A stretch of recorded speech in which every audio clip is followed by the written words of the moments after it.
Tontolon'ny fitaterana anabakabaka ary hiverina ny kompania Air Madagascar ny antsoina hoe Auto and Line na ny fikirakarana ny sidina raha ny vaovao voaray avy eo anivon'ny sampandraharaha ny ministeran'ny fitaterana nisy ny tatitra natao an'ny mpanao gazety izay nitanterahana omaly hariva tetsy Analakely tetsy isana natrika izany mpanao gazety namana teto amin'ny MATV Claude Rassoulson eo amin'ny sariny Mambra Soanaivo. Nanomboka ny 17 Oktobra no tsy mikirakira intsony ireo sidina ireo kompania mpitaterana hafa i Air Madagascar fa efa ny orinasa Madagascar Ground and Line no miandraikitra izany. Raha toa ka nanaiky izany ny mpiasan'ny kompania mpitaterana Air Madagascar dia notsipahan'izy ireo kosa ny fanalana ny fikirakirana ny zotrany izay tokony hiantomboka amin'ny voalohan'ny volana Desambra ho avy izao. Raha ny vaovao farany dia averina amin'ny Air Madagascar ny fikirakirana ny sidina izany kompania nasionaly izany. Nampiantso tampoka ny ministera dia laza izy ary communiqué nasionalnareo iny hoe mba hampandeha tsara ny raharaha zany dia averina amin'ny Air Madagascar zany ny Auto and Line dia mangataka izy zany anireo sampana tsirairay avy mba izotra sy anaraka an'izay fepetra mba angatahan'izay indrindra moa zany fa ny ACM izay tokony hanome an'le agrément ny Air Madagascar. Ny agrément ny Air Madagascar dia ahafahana zany ahafahan'ny Air Madagascar zany manohy ny fikirakarana ny fiaramanidiny.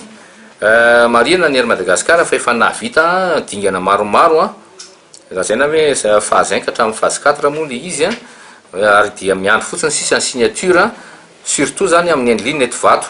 Miteraka fatiantoka sy fahaverezana azy raha toa ka noesorina tamin'ny ihany koa ny fikirakirana ny sidiny Air Madagascar. Fa ninona anatina resaka transport aérien zany dia mety misy foana ny prestation. Ohatra zao laha zay fotsiny hoe manao affrétement tsika zao ohatra Air France Air Madagascar miaffrété ny volin'ny aéroplane Air France zany na misy vola ataon'ny Air France dia mety hoe misy prestation anatin'izany.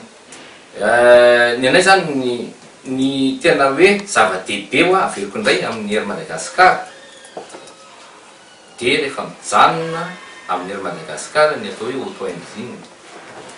Efa nitany taminareo inona mety perte ny Air Madagascar raha miala amin'ny Air Madagascar io Auto and Line averiko kely le izy ohatra hoe ny long courrier $1780 isaky ny vol ny régional sy ny intérieur misy an'izany hoe $5 isaky ny passager no taxena amin'ny Air Madagascar ary aza dino mihitsy fa ny fret import sy ny fret export zany hoe makany ivelany dia efa lasa n'le migendrina atao ihany koa. Zany zavatra zany zany rehefa miverina ny atao hoe Auto and Line ny Air Madagascar dia iverina ty amin'ny Air Madagascar zay no antenenay zay ngamba nydrika koa zay ty zavatra ty hoe iverina amin'ny antenenay zay dia matériel fandraika amin'izay rehetrarehetra zay antenenay koa iverina ty. Andrasana kosa nefa ny agrément na ny fahazahon-dalana avy amin'ny aviation civile de Madagascar ACM. Mbola misy ihany koa ny fandaminana anatin'ny tokony hoentina ka isy arak'izany ny fivoriana izay ataon'ny délégué sy ny syndicat-ny mpiasa amin'ny alatsinainy ho avy izao. Orin'izay kosa dia isy ny firesahana amin'ny fitantanana fobe ny kompania Air Madagascar.